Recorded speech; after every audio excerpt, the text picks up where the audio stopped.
Oke guys, welcome back to Crypto Indonesia bersama gue Toshi, di mana kita akan membahas segala sesuatu yang berhubungan dengan cryptocurrencies dan blockchain.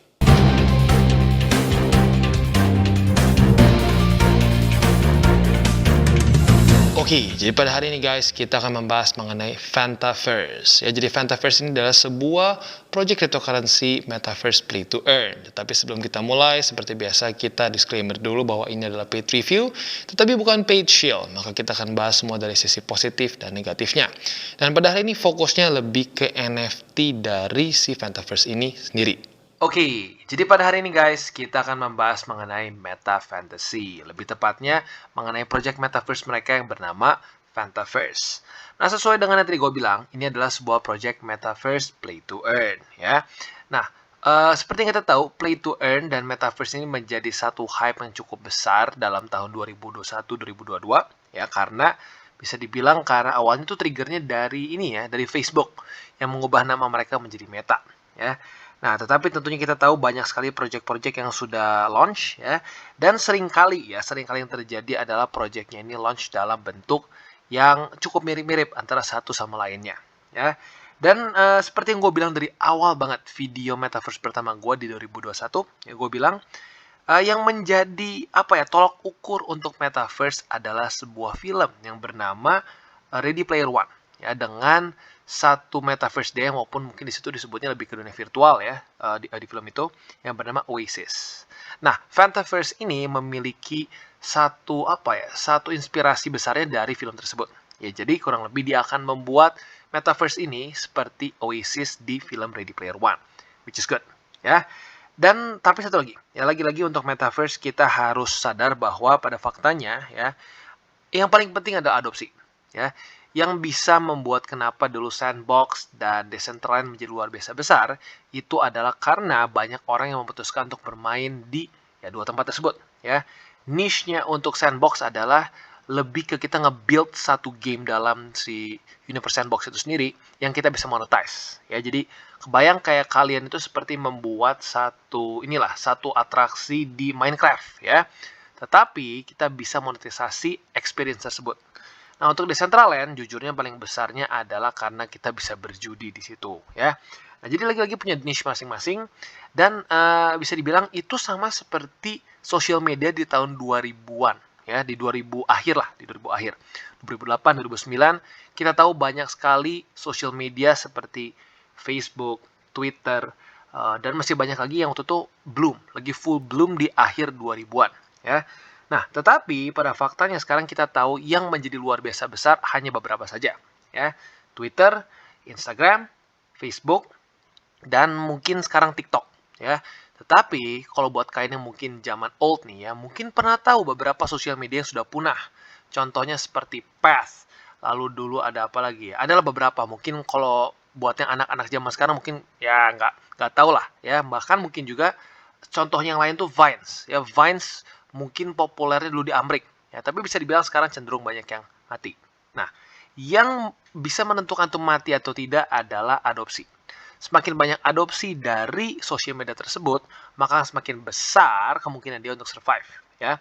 Nah, Metaverse bisa dibilang ini adalah menjadi satu pengganti atau the next social media. Nah, seperti yang kita bisa lihat, sama seperti di tahun 2000-an, banyak sekali sosial media yang muncul. Sekarang banyak juga sekali metaverse yang muncul. Nah, jadi tentunya salah satu cara paling mudah adalah kita diversifikasi.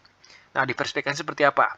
Diversifikasinya adalah dana terbesar kita dimasukkan ke project-project metaverse yang paling besar dulu, yang blue chipnya, seperti Decentraland, Sandbox, dan lain-lain.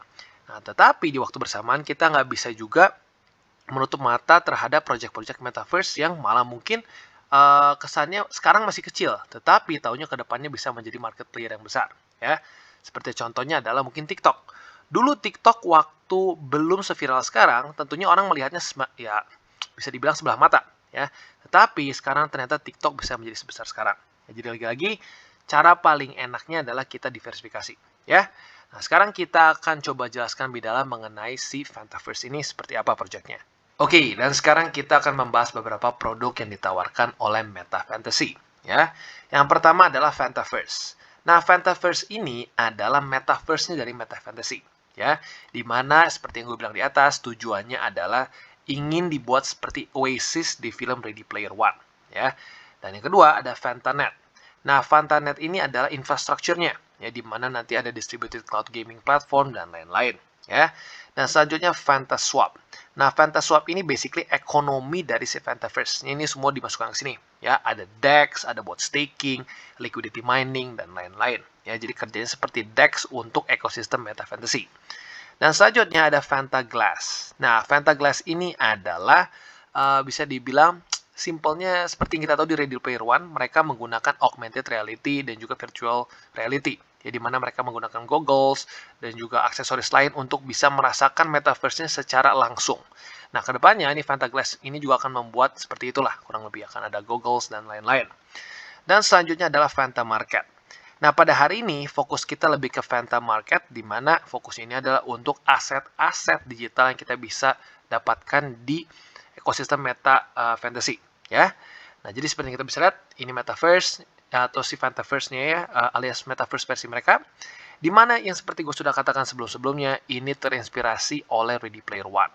Dan menurut gue, yang paling penting ya, atau saran gue yang menurut gue yang paling penting adalah mereka harus obtain atau minimal kerjasama dengan beberapa pemilik IP atau intellectual property dari berbagai macam berbagai macam franchise. Karena gini, salah satu hal yang membuat gue sangat enjoy film Ready Player One adalah bukan hanya karena experience dari metaverse-nya saja, tetapi banyak sekali IP-IP yang ada di dalam si Ready Player One. Contoh, ya, kita di film si Ready Player One ada banyak banget item, ya, seperti ada Pac-Man, ada juga misal pulse rifle-nya yang di film Aliens, lalu ada macam-macam lah, ada machine gun yang chainsaw yang ada di film di gamenya Gears of War dan lain-lain. Nah, itu yang membuat orang akan attach terhadap si metaverse ini. Ya, jadi menurut gua saran ya untuk si Fantaverse ini mereka harus opt-in sebanyak mungkin atau kerjasama dengan pemilik IP tersebut. Nah, kalau kita lihat di sini ya, mereka ada berbagai macam event di dalamnya. Ada PVP, ada arena buat 5 lawan 5, 3 lawan 3, bahkan ada battlefield sampai berapa nih? 10 sampai 100 season. Ya, dan basically ini kita bisa ngelakuin banyak sekali quest-quest yang ya kalau secara gambarannya seperti di Ready Player One, ya. Dan baik lagi kalau untuk ini detailnya kita akan bahas di video lain, ya. Sekarang fokus kita lebih ke di sini, ya, yaitu adalah Fanta Market. Nah, Fanta Market kita bisa klik di sini dan akan bentuknya seperti ini, ya. Jadi ini cara kerjanya seperti basically itu ya, seperti NFT marketplace, ya, dimana kita bisa beli berbagai macam NFT yang bisa kita langsung miliki, ya. Lagi-lagi yang membuat Metaverse ini menjadi unik adalah karena kepemilikan digitalnya ada di tangan kita.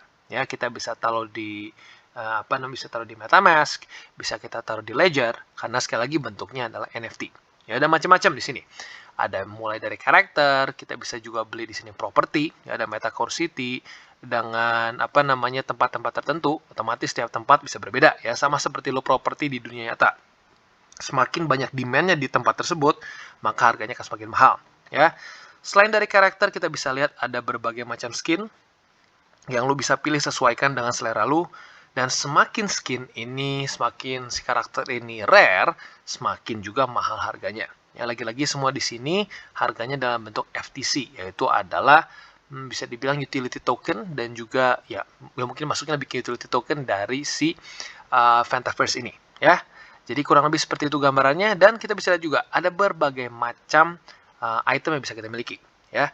Nah, mungkin ada beberapa dari kalian ya yang mungkin mungkin di zaman dulu belum pernah ngerasain main game-game seperti ya CS:GO atau mungkin bermain kalau zaman dulu banget tuh kayak Ragnarok gitu ya. Dan zaman dulu terjadi transaksi sebenarnya ya, tetapi transaksinya lebih cumbersome. Ya, dimana kesannya kalau lu mau pengen punya item si A nih, si A misalkan main CSGO. Nah, ya itemnya, jangan CSGO deh, misalnya main Ragnarok gitu ya. Dia udah punya item banyak. Nah, lu nggak bisa jual per satu item, karena bentuknya bukan NFT. Dan semua aset itu bisa dengan sebelah pihak diputuskan untuk di-ban gitu kesannya. Akun lu bisa di-ban dengan sangat gampang. Nah, tetapi kalau bentuk item lu adalah NFT, lu bisa store item lu di wallet yang terpisah dari game itu sendiri. Maka dari itu, lu memiliki kepemilikan 100% dari item-item yang lu beli atau lu dapatkan dari si game tersebut. Nah, tentunya ini membuat kita jadi lebih fleksibel. Contoh seperti ini, ya. Zaman dulu, ya, zaman Point Blank masih sangat terkenal, ya. Cukup banyak terjadi transaksi jual beli akun Point Blank. Ya, tentunya ya biasa. Yang membuat ini menjadi menarik adalah, oh, rankingnya tinggi, udah diamond katanya, udah diamond titik berapa gitu ya. Wah, zaman jadul banget ya. Tapi intinya apa? Mereka harus jual satu akun. Mereka nggak bisa jual satu spesifik item tertentu. Itu karena ya sudah semua in-game asetnya sebenarnya nggak benar-benar milik kita gitu.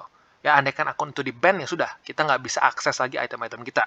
Tetapi kalau kita bentuknya NFT seperti ini ya, seperti karakternya, skin dan lain-lain, kita benar-benar bisa miliki ini dan kita bisa jual di marketplace yang terpisah dari si game itu tersendiri. Ya, jadi itu dia lagi pentingnya dari sistem NFT dari Metaverse ini. Ya, jadi kurang lebih seperti itu, dan bagi kalian tertarik untuk melihat ya, boleh kalian masuk di sini. Namanya adalah metafantasy.online. Kalian bisa cek ya, mulai dari apa namanya si Fantaverse ini sendiri maupun dari Fanta Marketnya dan lain-lain ya. Jadi kurang lebih itu dia gambarannya untuk marketplace dari Fantaverse. Oke, jadi tadi kita sudah bahas mengenai si NFT marketplace mereka ya. Untuk di video ini lagi-lagi fokusnya lebih ke produk-produk NFT mereka dan apa saja yang kita bisa beli sekarang ya. Nah, tetapi nanti di video-video selanjutnya kita akan lebih deep dive lagi mengenai Fantaverse mereka, lalu Fantaswap dan lain-lain. Ya, jadi buat kalian yang penasaran dengan hal tersebut bisa stay tune terus di TCI. Oke, jadi kesimpulannya seperti yang kita bisa lihat, ya overall project dari Fantaverse cukup menarik apabila dia bisa benar-benar berhasil seperti Oasis di Ready Player One. Ya, dan apabila itu bisa benar-benar terjadi, apalagi kalau sesuai dengan kita bahas, dia bisa obtain IP dari berbagai macam ya pemilik IP-IP-nya ya, seperti ya contohnya aliens dan lain-lain, yang pop culture, kemungkinan besar itu akan membuat orang-orang menjadi attached terhadap Metaverse tersebut.